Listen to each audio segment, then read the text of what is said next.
Hey, welcome to The Explainer. So, we live in this world that's just obsessed with AI and efficiency, right? But it's creating this really fascinating paradox. It seems like the more we focus on tech, the more we sideline the one thing that's deeply human: connection.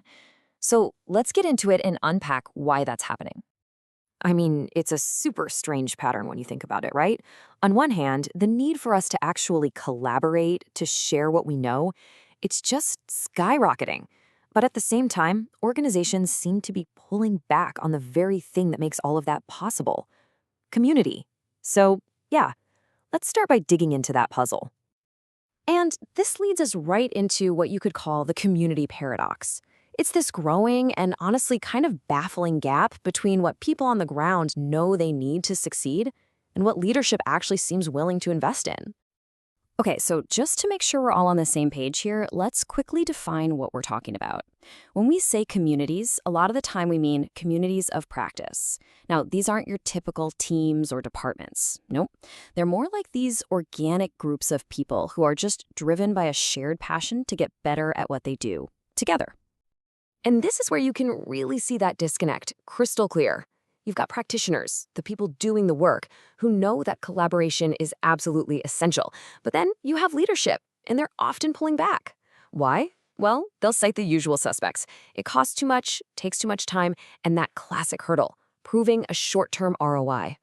The result is this massive gap between what's needed and what's actually getting funded. It's almost like the participants and the people holding the purse strings are living on completely different planets. Seriously. On one side, you have people who value all the human stuff: the networking, the unexpected personal growth, even just the friendships and support. But on the other planet, leadership is demanding hard numbers. They want clear metrics, and they want predictable, scalable solutions. But here's the thing. This whole disconnect, it isn't just about money or metrics. That's really just the tip of the iceberg. The problem goes way, way deeper, into this kind of organizational obsession with one single thing: control. And this quote right here just gets to the absolute heart of it. There's this unspoken fear that's always kind of lurking in the background for some leaders. If we just let people connect freely, on their own terms, what are they going to talk about? What might they realize? It's that fear right there that drives this deep, deep need for control. And that fear, it creates this fundamental tension. On one side, you've got control. That looks like a prescribed curriculum, top-down orders, a real fear of anyone disagreeing. And on the other side, you've got agency. That's about trusting people, letting learning emerge on its own, allowing for spontaneous conversations. Now, real communities, they absolutely thrive on agency, but so many organizations just default to control. So here's the crucial point, the real takeaway. This whole struggle to prove the value of community, it's often just a distraction. The real barrier is this organizational obsession with trying to control something that by its very nature is uncontrollable and frankly, beautifully messy. And that's human connection. And just when you thought this tension between agency and control couldn't get any more complicated, along comes AI.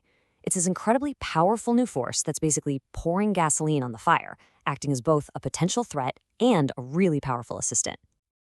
Yeah, AI really shows up with two completely different faces, doesn't it?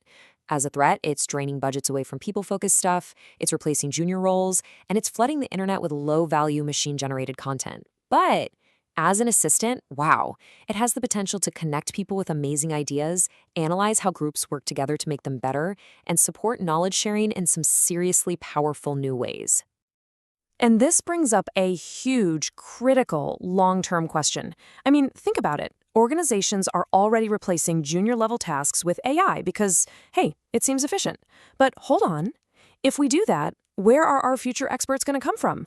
How do people learn and grow into those senior roles if they never get that foundational experience? But wait, here's the twist. AI isn't some magic box, right? It's trained on data. And what happens when AI just starts training itself on other AI content? Well, its quality starts to degrade. To stay effective, to actually be useful, AI needs a constant stream of high-quality, human-validated knowledge. And where is the single best place to generate that? You guessed it, a thriving, buzzing community of practice. Okay. So if the old model of top-down control is clearly broken and AI is completely changing the game, what's the alternative? We need a totally new playbook for leadership, one that actually works with human nature, not against it. All right, rule number 1 of the new playbook is, honestly, it's liberating. Just stop. Stop wasting your energy trying to convince the unconvincible. For those leaders who are just obsessed with control and short-term metrics, a community is always going to look like a threat or a waste of time. You will absolutely burn yourself out trying to persuade them. So, instead of banging your head against that wall, where should you put that energy? It's simple. Focus on finding the energy that already exists. You don't create communities from scratch, you find them. You look for those little sparks of passion and curiosity that are already happening all over the place. This completely reframes the role of a leader. Your job description just changed. First, find the sparks.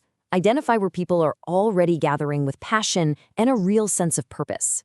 Second, act as a shield. Your job is to protect these budding communities from the constant business pressure for short-term ROI and control. And finally, number 3, lead with purpose. Nurture their own internal motivation, not just their performance metrics. And when leaders actually adopt this playbook, when they become these finders and shields and nurturers, that's when we discover what the real return on investment has been all along. And let me tell you, it's not something you can fit neatly on a spreadsheet. It's resilience. This quote, it just says it all, doesn't it? When things get really ugly, it's the communities we build that will come to the rescue. Because in times of crisis or major disruption, when the formal structures just fall apart, it's not the org chart that's going to save you. It's the strength of the relationships and the trust that people have built within their communities. And this is the true value. This is the why. Communities are where that essential peer-to-peer learning happens, just naturally. They're the living libraries that preserve an organization's most valuable knowledge, its legacy. And maybe most importantly, they build our collective muscle for self-organizing and adapting to, well, whatever comes next. So let's be super clear about this. Fostering community isn't some nice-to-have, feel-good HR initiative. In a world that's getting more and more turbulent, it's a core survival strategy.